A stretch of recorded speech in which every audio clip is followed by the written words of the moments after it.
በስመ አብ ወወልድ ወመንፈስ ቅዱስ አሐዱ አምላክ። በስመ አብ ወወልድ ወመንፈስ ቅዱስ አሐዱ አምላክ። በስመ አብ ወወልድ ወመንፈስ ቅዱስ አሐዱ አምላክ አሜን። ናይ እግዚአብሔር ቤተሰብ ናይ አዴና ቅድስት ድንግል ማርያም አፍቀርቲ ንቅዱሳን ደቂ ዓዶም ዝተሰማሁም ስድራ እግዚአብሔር ከመይ ሓዲርኩም ከመይ መጺኹም ከመይ ኣለኹም አሜን። አምላኽና እግዚአብሔር ባና ብድኹማት ባረቱ ስሙ ዝኸበረን ዝተመስገነን ይሁን። ብድጋሜ ክሳብ ሰዓት ትበጽሕ እስትንፋስ አዲሉ ናይ ጸጋ ሰብ ዕድመ ስለ ዝገበረና ስሙ ዝኸበረን ዝተመስገነን ይሁን። እሺ እምበር ካብዚ ብምቕጻብ መደብ ሕቶን መልስን ብዛዕባ ምስጢረ ጥምቀት ዝምልከት ክህልወና እሞ እግዚአብሔር አምላኽና ማኸልና ተረኺቡ ጉባኤና ክባርሃልና እንመሃሮ ሁሉ ድማ ኣብ ጽላህ ልቦናና ጽሕፈልና ቅዱስ ዋድኹናልና። እሺ ሕቶና ክንጅምርና ቀዳመይት ሕቶና ብምድብ ቤተልሔምና ክንጅምር ፍትሓዊት ጥምቀት ማለት እንታይ ማለት እዩ ግለጺ። እሺ በስመ አብ ወወልድ ወመንፈስ ቅዱስ አሐዱ አምላክ። ጥምቀት ማለት ዓጽምቐ ካብ ዝብናይ ገዝ ዝወፅእ ኮይኑ ምጽላቕ ኣብ መዓቲኻ ምውፃእ ከምኡ ድማ ብሕፅፅ ዝበለ ካብ ኣብርሃ ስላሴ እንውለደሉ ምስጢር እዩ። ቃልወት ተስማዕልና ጽቡቕ መደብ ዮርዳኖስ ተኽሊት ማለት እዩ። ሕቶ ቁፅሪ 2 ጥምቀት ማለት ካብ ስላሴ መውላድ እንተኾይኑ መውላድና ብምንታይ ይፍለጥ? ህፃናት ካብ ኣቦምን ኣዴኦምን መውላዶም ወለዶም እምበር ንሳቶም ከም ዘይፈልጡ ኣነና ድማ ካብ ስላሴ መውላድና ብጥምቀት ብንረኽቦ በረከት እንተዘይኮነ ስላሴ ይፈልጡ እምበር ኣነና ይንፈልጥን ኢና። ቃልወት ተስማዕልና ካብ ስላሴ መውላድና እንፈልጠሉ ሓደ ህፃናት ከምቲ ካብ ኣዴኦም ኣቦም መውላዶም ወለዶም እምበር ንሳቶም ከም ዘይፈልጡ ንሕና ድማ ካብ ስላሴ በቲ ብጥምቀት ዝረኸብና በረኸት እንተዘይኮይኑ እምበር ስላሴ ይፈልጡ እምበር ንሕና ኣይንፈልጥን ኢና ማለት እዩ። ቃልወት ተስማዕልና ሕቶ ቁፅሪ 3 ኤስሮም ንምስጢረ ጥምቀት ምስጢር መበልዩ እንታይ እዩ? 3 ጥቀስ። ብዝረአ አገልግሎት ብዘይረአ ጸጋ መንፈስ ቅዱስ ስለዘወና ብዝረአ አገልግሎት ዘይረአ ጸጋ መንፈስ ቅዱስ ስለዘወና። እሺ ንኣመንቲ እምበር ነዚ ኣመንቲ ስለዘይፍጸም እሺ ብእምነት እምበር ብምርምር ክብጻሕ ስለዘይክእል ቃልወት ተስማዕልና ብእምነት እምበር ብምርምር ክብጻሕ ስለዘይከኣል በዚ 3 ነገር እዚ ንምስጢረ ጥምቀት ምስጢር የብሎ ማለት እዩ። እሺ ሕቶ ቁፅሪ 4 ምድብ ዮርዳኖስ ዮሳን ጥምቀት ንምንታይ ኣድለየ ጥቕሲ ኣሰኒኺ ግለጺ። ጥምቀት ንምንታይ ኣድለየ ወዲ ሰብ ንኽጥመቕ ምኽንያት ዝኾነ እንታይ እዩ? ጥቕሲ ሰኒኺ ግለጺ። ምትሕግጋዝ ይፍቀድ ማለት እዩ። እሺ ምትሕግጋዝ ይፍቀድ ክትሓጋገዝ ትኽእሉ ኢኹም። በስመ አብ ወወልድ ወመንፈስ ቅዱስ አሐዱ አምላክ አሜን። እቲ ናይ መጀመርያ ሰብ ኣዳም ካብ ትእዛዝ እግዚአብሔር ወፂኡ ኣብ መርገመ ፈዳን ስለዝነብር ነበረ። ስለዚ ድማ ካብ ማይን ካብ መንፈስ ቅዱስ ምውላድ ኣለየ። ኩሉ ሰብ ካብ ማይን ካብ መንፈስ ቅዱስን እንተዘይዘወሊዱ መንግስተ ሰማያት ክኣቱ ኣይክእልን እዩ። ወንጌል ማቴዎስ ምዕራፍ 3 ፍቅዲ 3 ክሳብ 6። እሺ ወንጌል ዮሐንስ ምዕራፍ 3 ካብ ፍቅዲ 3 ክሳብ 6 ማቴዎስ ዘይኮነ ዮሐንስ ማለት እዩ። ቃልወት ተስማዕልና ቀንዲ ምኽንያት ጥምቀት ዘለየ ከም ዝሓውና ክገልጽልና ጸንሐ እቲ ናይ መጀመርታ ሰብ ዝኾነ ኣቦና ኣዳም ማለት እዩ። ካብ ትእዛዝ እግዚአብሔር ብመክሪ ናይ ዲያብሎስ ወይ ድማ ናይ ጸላኢ ሰናያት ተታሊሉ ዕፀ በለስ ምስ በልዐ ማለት እዩ ኩሉ ሰብ ናይ ሞት ፍርዲ ፍዳ ተዋሂቦ ማለት እዩ። ስለዚ ሰብ ኣብ ትሕቲ መርገምን ፍዳን ይነብር ስለዝነበረ ካልኣይ ግዜ ካብ ማይን ካብ መንፈስ ቅዱስን ምውላድ ብግዲ ኣድለየ ማለት እዩ። ነዚ ካብ ጎይታና መድሓና ኢየሱስ ክርስቶስ ኩሉ ሰብ ካልኣይ ግዜ ካብ ማይን ካብ መንፈስ ቅዱስን እንተዘይተወሊዱ ናብ መንግስተ ሰማያት ክኣቱ ኣይክእልን ብምባል ዘስተምሃረና ማለት እዩ። ስለዚ ኩሉ ሰብ ናብ መንግስተ ሰማያት ክኣቱ እንተኾይኑ ካብቲ ማየ ህይወት ወይ ድማ ማየ ጎቦ ተባሂሉ ዝፅዋዕ ካብ ጎኒ እግዚአብሔር ዝፈሰሰ ማይ ክጥመቕ ናይ ግዲ ይኸውን ማለት እዩ። ሙሉእ መልሲ ቃልወት ተስማዕልና ንሓውና እሺ ሕቶ ቁፅሪ 5 ናብ ምድብ ቤተልሔም ዮርዳኖስ ሓፍትና መስራቲ ጥንቀት መን እዩ ጥቕሲ ኣሰኒኺ ግለጺ ንጥንቀት መን መስሪትዎ ጎይታና መድሕናን ኢየሱስ ክርስቶስ ኣብ ሩባ ዮርዳኖስ ብኢድ ዮሃንስ ተጠምቀ እሺ ጥቕሲ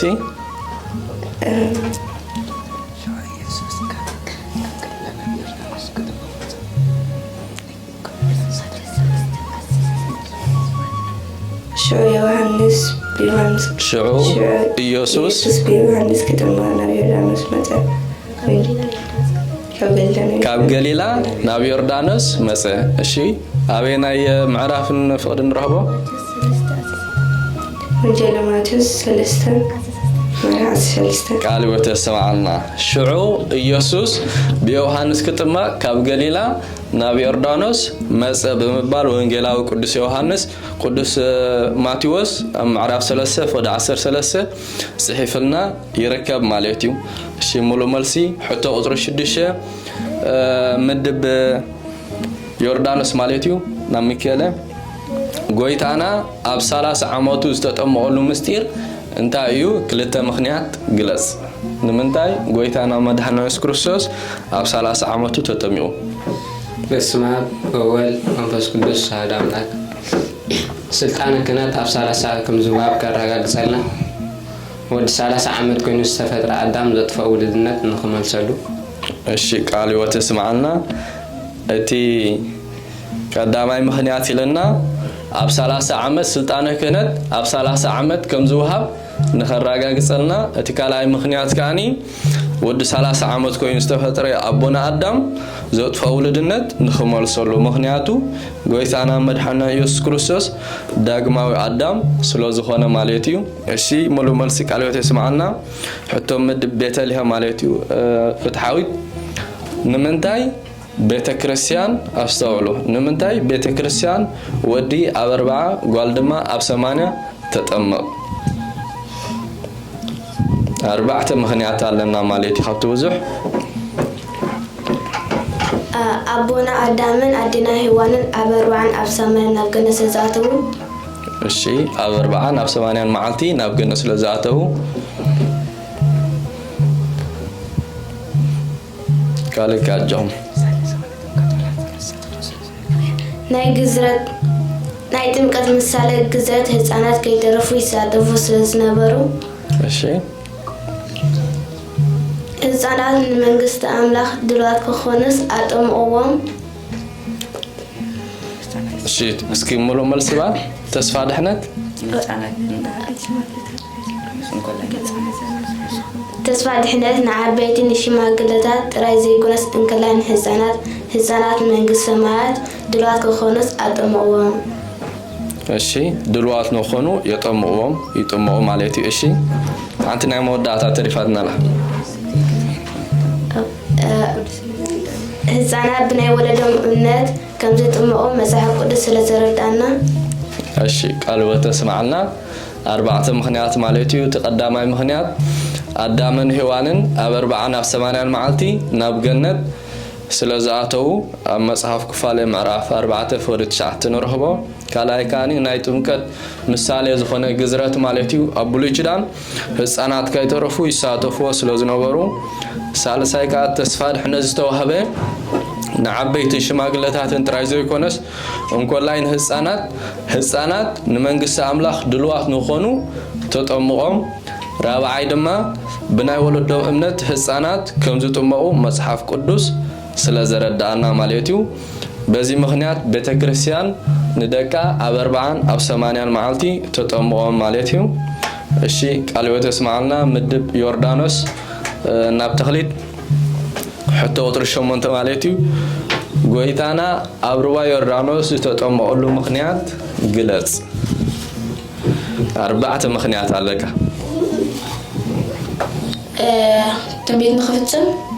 ትንቢት ንኽፍጽም እንታይ ዝብል ትንቢት ነርቡ ዮርዳኖስ ሪኣቶ ባሕሪ ሪኣቶ እንደዚ ተመለሰት ሃደመት ዮርዳኖስ እንደዚ ተመለሰት እሺ ትንቢት ንኽፍጽም እሺ ትንቢት ንኽፍጽም ኢልና ኣለና ካልኣይከ تحتنا خمهرنا نخمهرنا نعيدا دبدابة يخدم السلنا نعيدا دبدابة نخدم السلنا إشي حنت تعرفاتكم الله أجهم أرأي نخوننا ماليتي سلازي قويت أنا مدحنا يوسف كريستوس أو رواي يردانوس تتمقلو 4 مخنيات تنبيت نخفصم تتنبيت دما بحري رياض تهدمت يردانوس دما ندحي تملس الزبل قدس داويد أب 114 فود 3 صحافلنا مالتيو نزين مفصام بخلاي كاني قويت أنا أرأي نخوننا مالتيو سالساي تحتنا نخمهرنا أزي مالت كاني كاب ገሊላ ናብ ዮርዳኖስ ናብ ዮሐንስ መጽኡ ጎይታ ሰማይን ምድርን ክነሱ ቢድ ዮሐንስ ባሪው መጥማኡ ትሕትና ንኽምህረና ማለት እዩ ናይ መወዳእታ ሃኒ ናይ ዕዳ ደብዳቤ ንኽድም ሰልና ማለት እዩ ነዚ መልኪቱ ቅዱስ ጳውሎስ ኣብ ቆላስያ ምዕራፍ 2:14 ነቲ ብሕጋጋ ዝቃወመናን ዝበኣሰናን ዝነበረ ቢድ ዝተጻሕፈ ጽሕፈት ቢድ ዝተጻሕፈ ዕዳ ደምሶሶ ከም ዝብለና ማለት እዩ ነዚ ምኽንያት ጎይታና ኣብ ሩባ ዮርዳኖስ ተጠሚኦ ማለት እዩ እሺ ሕቶና ምድብ ቤተልሔም ኤስሮም ሕቶ ቁጥር 9 ጎይታ ናብ ዮሐንስ ኮይዱ ዝተጠመቀሉ ምኽንያት እንታይ እዩ ክልተ ግለጽ ምኽንያቱ ጎይታና ኣብ ገሊላ ንሪልና ምሾ እጂ ኣብ ገሊላ ናብ ዮርዳኖስ ናብ ዮሐንስ ኮይዱ ዝተጠመቀሉ ምኽንያት ክልተ ግለጽ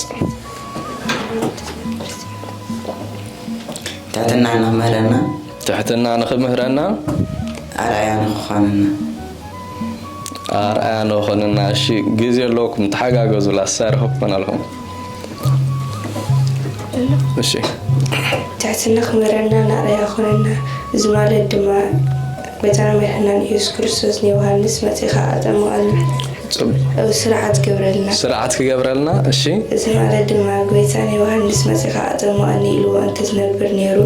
أبزعج زمان زي عبيتي نجستاتن وقانتن قالوا تعبيت سواتن لكهنات مسيحهم لنا بيتنا آدم وناوي دماء آدم وقلنا ولوم نيرو قالوا تسمعنا نخلت بغنيات قويتا نبي يوحنس مسيو تتمي وماليتيو تقدماي كم تقدمنا هنقول صوصنا حنا تحتنا نمرنا قال أيدما سرعات نخجبرلنا أزي مالتكم زوت قلت صوصنا حت ماليتيو قويتا يوحنس نبي مسيح تمغني لون ارتزهون أبز حجو عندما كلهم مقاننتي نجسات أما حضرت ماليتيو نابجزانا مسيحهم أتمون عم بلوم نرميهم سلازي إذا ما أنت نخيكون سرعات ما أنت خجبرلنا كل سب نبيت كريستيان مسيح من تهتما قويتانا نبي يوحنس نبي يردانوس كيدو تتأمي مالتي بزيكاني سرعات جبرلنا مالتي الشيء مدب يردانوس حتى نبي يوسان سلامتاي يوحنس نقويتا ختمه كله يدو زيمبرولو ثلاثة مخنيات ملوكوت سلازخونه ملوكوت ناي ملوكوت سكين ناي ملوكوت أكمل متن كف سلازي قال الشيء قال بس الله قال مسوعات حلفو نسخ أيها مسوعاتنا كل مسوعات أورد حلفو نسخ أيها مسوعاتنا كل سلازلي الشيء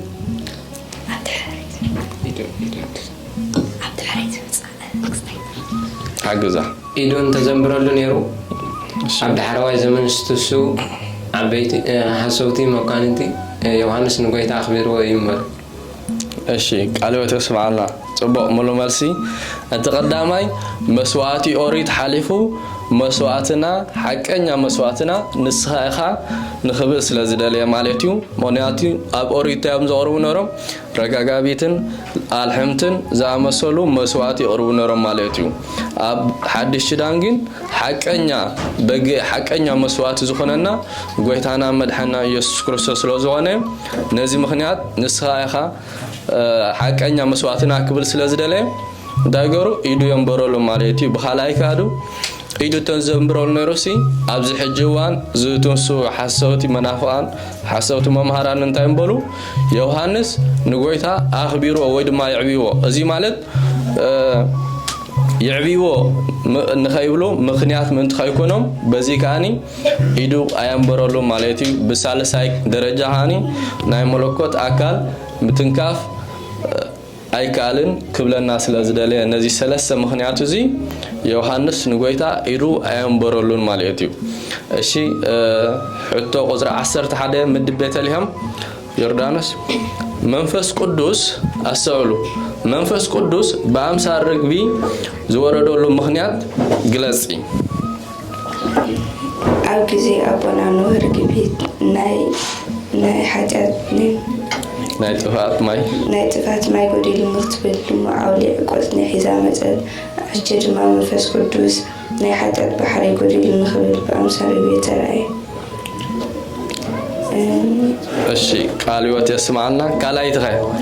رقبيت اللوها كيم زي تحزنا كمال ما منفس قدوس اللوها كيم زي حز يقرب لنا تينا يدوما يقرز لنا يسرزون الشي قال يوت يسمعنا مولو مسي منفس قدوس بأمسار رقب زوردو له مخنيات أتقدامي مستناي أبونا نوح تاريخ زدت حازي ماليتيو أبجزيو نو رقبي ناي تفات ماي قديلو نختبل لما عقوق الحزات له نبونا نوح كم سملسل كم حجدما منفس قدوس ناي حاتيات بحري قديلو نخبل بأمسار رقبي تقليصو ماليتيو بخلاي درجة هاني رقبيت لوح كم زخنت كم دما منفس قدوس لوهن كم بقل زي حز حداغن مخانو دخستمهرنا بزي مخنيات بأمسار رقبي وريدو ماليتيو ندب يردانوس حتى ناب مكيلة حتى وزر عصر تهلته سبات بسمن يتمقو تغسي عسنها جلس بسم أب أول منفس قدوس حرام بسم أبن وأول منفس قدوس كيدون كلهم أحزاب بسم أبن وأول منفس قدوس النابلكم ما تمغوا أبين روح بزي وانقلم ماتيوس 28 فقد 19 سابع እሺ ቃል ወተስማልና ወንጌል ማቴዎስ 28 10 ሻዓተ 20 ታይዙዘሎ ኪዱ ንኹሎም አሕዛብ በስም አብን ወልድን መንፈስ ቅዱስን አጥምቁዎም በመባል ጎይታና መድኃኒትና ኢየሱስ ክርስቶስ ንቦታትና ሐዋርያት ሊእኹዎም ማለት እዩ በዚ አምላኻዊ ቃል መሰረት በመግባር ድማ ኦርቶዶክሳዊት ተዋህዶ ቤተክርስቲያን በስም አብን ወልድን መንፈስ ቅዱስን ተጥምቅ ማለት እዩ እሺ ቃል ወተስማልና حتى مدب بيت الهم فتحويت እሺ አስተውሉ አብዚያ ሽድሽ ምክንያት ኩሉ ማን ክትገልጾ ማለት ጎይታና ንጥንቆቱ በማይ ዝገበረሉ ምክንያት እንታይ እዩ ተሓጋጎ ዝተሆነ ይኹን ጎይታ ንጥንቆቱ በኻለ በመዓር በጠስመ ዘይገበሮ በማይ ዝመረጸሉ ማይ ንኾን ዝመረጸሉ እንታይ እዩ ግለጹ هفتامن دخان كيف علي بقليل خرابة سلزخل الشيء هفتامن دخان ماي بقليل خرابة سلزخل كمتي ماي ناي نفس النترس حزتري كم دما بما انت تتأملكم سرت حتى اكترابيهم الخبر الشيء كمتي ماي نتخلتي زلم رمو كم دما بما انت تتأملكم دملامس سكا نفس اكترابيهم الشيء أبغى إنه ماي ناتفات إلى ما حاسبين يرم سلزي لما نايم حرك كم خلنا نخاريهم نخرج عنا نخرج عنا أشي كل تنبيت نخفسم تنبيت نخفسم أنت عايز تقول تنبيت نيرو سوري ماي سوري ماي كنا نسألكم يوم كحياتكم كطوعاتكم كل حياتكم تفاتكم كنصحكم يا أشي حنت رفاتكم على كمتي معي نحاوزت فوق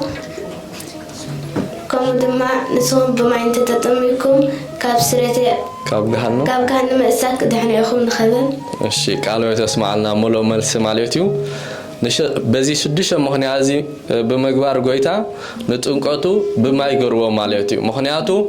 صبا غيرو نورتو زهون ወይ ድማ ማዓር غيرو نورتو زهون እቶም ንጸባን ማዓርን ክረኽቡ ዘይክሉ ወይ ድማ ንሱ ዘይብሎም ክጥመቑ ኣይምኻሎም ማለት እዩ ነዚ ስለዝተረደ ነዚ ስለዝፈለጥ ጎይታ ሃኒ እንታይ ገይሩ ብማይ ክኸውን መሪጹ ማለት እዩ ስለዚ ማይ ኩላትና በቀሊሉ ናብ ቀረባን ስለንረኽቦ ማለት እዩ በዚህ 6 ምክንያት ጎይታና ንጥምቀቱ ብማይ ገይርዎ ማለት እዩ ሕቶና ምድብ ዮርዳኖስ ተኽሊት ናይ ጥምቀት ምሳሌ ኣብ ብሉይ ኪዳን እንታይ ነይሩ? እስራኤላውያን ባሕሪ ኤርትራ ምስጋሮም እስራኤላውያን ባሕሪ ኤርትራ ምስጋሮም ኖም ምስራ ቤቱ ምድሓኑ እሺ ግዝረት ቃል ወተስማዓልና እዚኦም ሰለስተ ኣብ ብሉይ ኪዳን ምሳሌ ናይ ጥምቀት ነይሮም ማለት እዩ ተቀዳማይ ንሁን ስድራ ቤቱን ካብ ጥፋት ማይ ኣሂ ምድሓኖም ማለት እዩ ካልኣይ ካኒ ግዝረት ማለት እዩ ብሳልሳይ ካኒ እስራኤላውያን ካብ ግብጽ ክምለሱ ከለዉ ባሕሪ ኤርትራ ምስጋሮም ከም ጥምቀት ከም ተቆፀረሎም ሐዋርያው ቅዱስ ጳውሎስ ኣብ መልእክቱ ጽሒፍልና ኣሎ ማለት እዩ እሺ እቶና ኤስሮም ማለት እዩ ምድብ ቤተልሔም ቁጥሪ 15 ካብ ጥምቀት ዝርከብ ጥቕምታት ወይ ድማ ጸጋታት እንታይ እዩ? 4 ግለጽ። ስርየት ኃጢአት ድህነት ምስ ክርስቶስ ሕብረት ናቱ ምስ ክርስቶስ ሕብረት ይልወና እሺ ሓንቲ ተሪፋትኩም ولدنات نركب مالتي قالوا تسمعنا 4 ጽጋታት ናይ ጥምቀት ወይ ድማ ብጥምቀት ንረኽቦም ጥቕምታት ቀዳማይ ድሕነት ማለት እዩ ወንጌላዊ ቅዱስ ማርቆስ ነዚ መልኪቱ ኣብ ምዕራፍ 16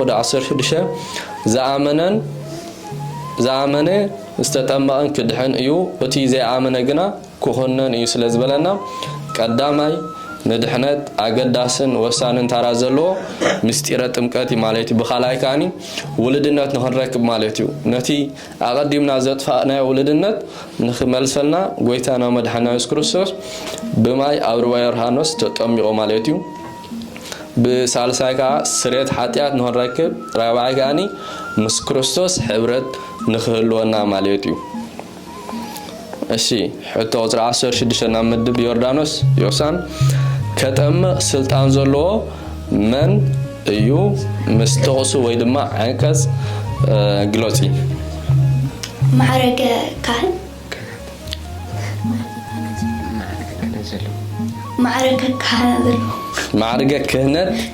ማዕረገ ክህነት ዘለዎ እሺ ኣበይ ናይ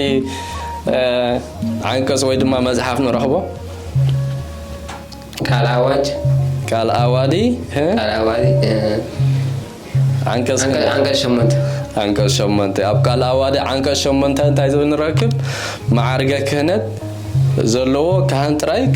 كم زلوا تصحيح لنا على مالتيو الشيء حتى وتر 10 شوات مد بيتلهم تمكت كندية كدقامك يكالو تأسيسا هجلسي تمكت حنتيا كوسخوي كودل ما يكالني ጥምቀት ሓንቲ ምዃና ዝገልጽ ኣበይ ንረክብ? መጽሓፍ ቅዱስ ኤፌሶን 4:5 እንታይ ዝብል ኣሎ? ኤፌሶን 4:5 ሓንቲ እምነት ሓንቲ ጥምቀት ሓደ ጎይታ ሓንቲ እምነት ሓንቲ ጥምቀት ሓደ ጎይታ ዝብል ቅዱስ ጳውሎስ ኣብ ኤፌሶን ምዕራፍ 4:5 ጽሒፍልና ይርከብ ማለት እዩ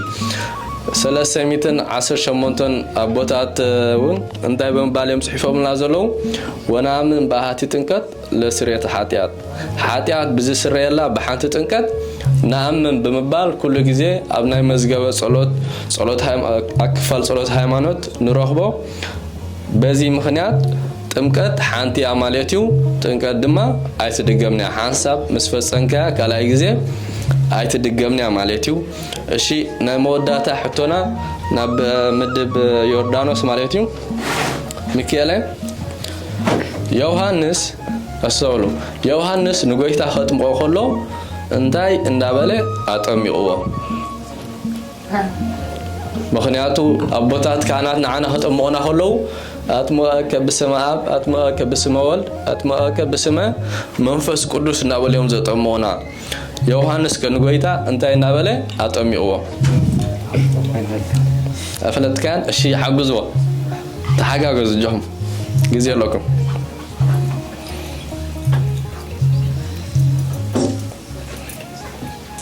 እሺ ረሲዕኩማ እሺ ናብ ምድብ ቤተልሔም حجزهم ولد لبروك كساتي برهان تسهلنا أنت كحنو لعالم بكما سميته لملكية صليب قال وتسمعنا ولد بروح كساتي برهان تسهلنا اندابله قدوس يوحنس مالتيو مطمق ملكوت نغويتانا ابروا يرانوس اطميقو مالتيو اشي قال وتسمعنا كل زنبرنا حتوات ابزي ودينا لنا كل دما ملو ملسي بملو مالتيو